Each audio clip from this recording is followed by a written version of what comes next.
think it's important to reiterate right off the bat that the parent trigger promises to expand charter schools faster and with less bureaucracy and red tape than any other reform to date, which I think makes it especially important to this conference. But I think it also promises a lot more than just that, as Gloria kind of mentioned. I'm confident this probably isn't the best audience for this, but it's important to know that charter schools aren't the perfect option for every community. They're not right for everyone, they're right for a lot of people. But not every school should be a charter school. Some communities could benefit from an influx of new teachers or Teach for America alum, others from simply choosing to close a perpetually failing school, or as Gloria mentioned, an open enrollment act, others still from private school vouchers, and I think that the parent trigger affords local communities the right to make that choice of what fits best for their particular school. The fact is that these schools often have myriad problems that explain their troubles that legislators 250 miles away or federal ones that have never set foot in a public school in their life couldn't possibly understand. The parent trigger is kind of the legislative way of saying, you know what, maybe parents might just know better than these people, and I think that's an important thing to understand about it. The parent trigger sets up a charter schools for success because it places them in areas that aren't just, where they're not just needed, but they're also wanted by parent activists. And it grows them up kind of from an organic grassroots movement and of these parents that are looking out for their child's best interests. In a sense, the trigger is a politically feasible alternative to kind of privatizing the entirety of education by giving these parents the voice. It offers parents choice in their child's education, but it does so in a very controlled way, which is important. It uses empirically tested reforms, the ones that Gloria mentioned and others, and it does so in a democratic way. So that's an important thing to understand about it. The way I look at the parent trigger, and I don't know if this is going to overcomplicate it or hopefully explain it better, but is to kind of divide it up into two things, the mechanism and the modules. So the mechanism is this kind of simple and democratic 50% plus one mechanism of triggering a reform module. The modules then are these forms that control can take, right? They're the school-wide voucher initiatives, the charter school initiatives in a lot of places. But the Heartland Institute's parent trigger is not quite the same as the California law. Probably a lot to do with just the political climate of California and the kind of where the Heartland Institute falls on the political map as well. To put it simply, at the Heartland Institute, we believe strongly in the power of school choice and of the private market, and we're always skeptical of government's ability to do things right, whether it's, no offense, whether it's federal, state, or local governments. So those beliefs are kind of evident in our version of the parent trigger. We suggest removing the prescribed turnaround reforms. We know that in a study last month we found less than 1% of schools that are actually supposed to get a turnaround reform actually get them.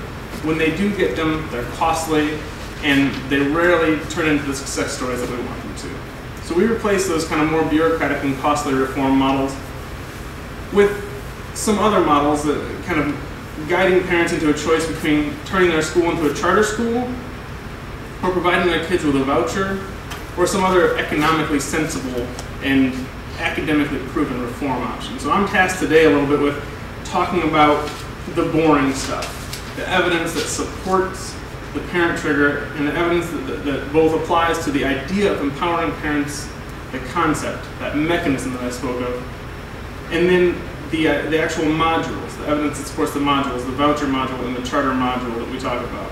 So I'll start with the mechanism.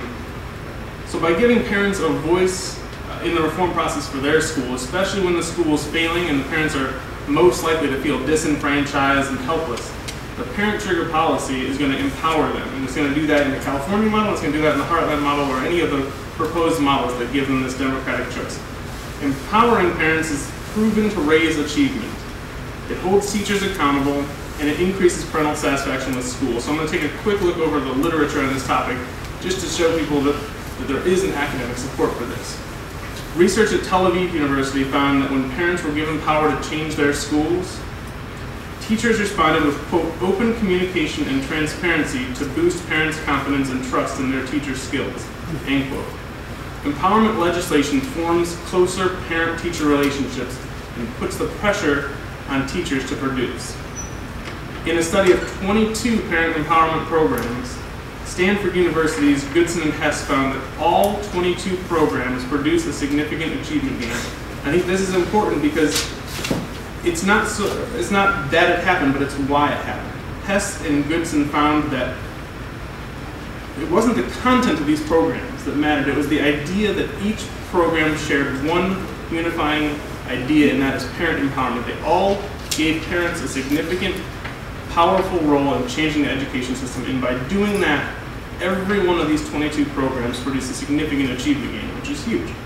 I'll skip through a couple of the other ones, but I think it's also important to note that there are 6 more studies of Cochrane and Dean, Epstein, Henderson. I can certainly get you guys all this information that show a variety of non-cognitive factors as well. It's not all test results. Dropout rates went dramatically down in parent empowerment programs. Parental feelings of self-efficacy, or the feelings that they actually have the reins of control, obviously go up. And then their parental satisfaction towards their school, which is a huge, huge component of this, goes up as well. So we can see that just by empowering parents, the parent trigger mechanism is going to raise achievement, it's going to raise graduation rates, and parental satisfaction with their schools. So clearly the mechanism part of this works to empower parents and improve schools. But the trigger also promises through the reform options to further improve that situation. So I'm confident at this conference that you'll get plenty of pro-charter research, so I'm going to spare you guys some of that and move into quickly an overview of my specialty, which is school voucher programs, which is an element of the parent trigger plan in 6 of the 14 current models for legislation. Gloria spoke about kind of being landlocked by zip code, right? And the need for choice. Well, nothing delivers that choice better than a voucher program. And if you can deliver that voucher program school-wide in a grassroots effort when it's most needed, but not by a prescriptive reform coming from state and federal government, but by the parents that actually want that program, obviously that's a formula for success. I'll talk just a little bit about the most recent literature on this. Last year, David Figlio of Northwestern University, he studied the effects of a Florida voucher program. And he found, as he writes in the study, that, quote, results indicate that the increased competitive pressure faced by public schools associated with the introduction of this voucher program led to general improvements in public school performance. And I think that is incredibly important to note. Public school performance. Vouchers don't just increase private school performance. It doesn't just do well for the child that actually escapes a failing school. It puts pressure on those failing schools and schools that are near a failing point to improve. It creates a system of accountability. The Foundation for Educational Choice's Greg Forster released one of the largest, if not the largest, meta-research projects 2 weeks ago, actually. Forster examined 10 studies on the effects of voucher programs on participants and another 22 on, again, public schools. So summarizing the research on the effects of the voucher recipients, he wrote that, quote, 9 studies find that vouchers improve student outcomes, 6 that all students benefit, and 3 that some benefit and some are not affected. None of the studies found a negative impact. All found positive impacts. One of the most compelling arguments in favor of voucher programs, again, is the idea that public schools benefit. He found in this meta-analysis that 18 of the 19 studies ever done on these voucher programs found that vouchers significantly improve public schools, and none found, no empirical studies to date have found that vouchers harm public schools. It's an important thing to note. It's not the rhetoric that we hear, but it's the truth. Now, Forster and these other authors have suggested myriad possible explanations for the achievement gains prompted by the voucher programs. Few, of course, are more compelling than the one that hits us right up front, which is the simple market forces that create accountability. I'll skip through another one, the Milwaukee Parent Choice Program. It's important to note that last month, the 4-year summary that was set out to be done by the government actually found that,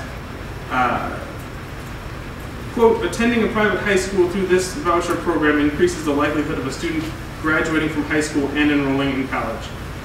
Public schools in Milwaukee have realized significant achievement gains as well, through which is probably the most popular voucher program in America right now, the one that's certainly the longest lasting.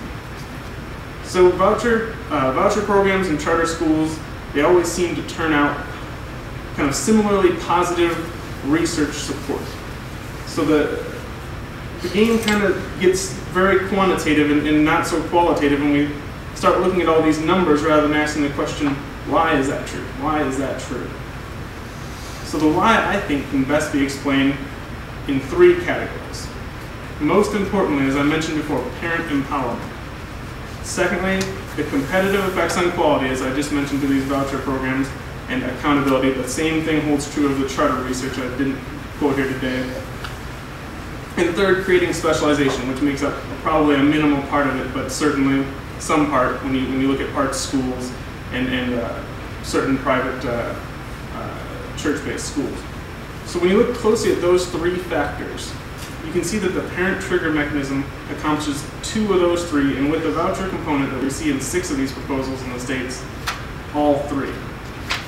So we can see that without question, the parent trigger policy promises to empower parents and localize control and significantly improve public education academically.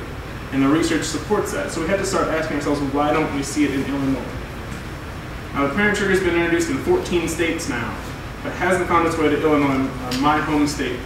Hopefully panels like these and some more attention to this topic, and certainly great advocates like Gloria here, can help shed light on that and bring this to our state as well. Thanks.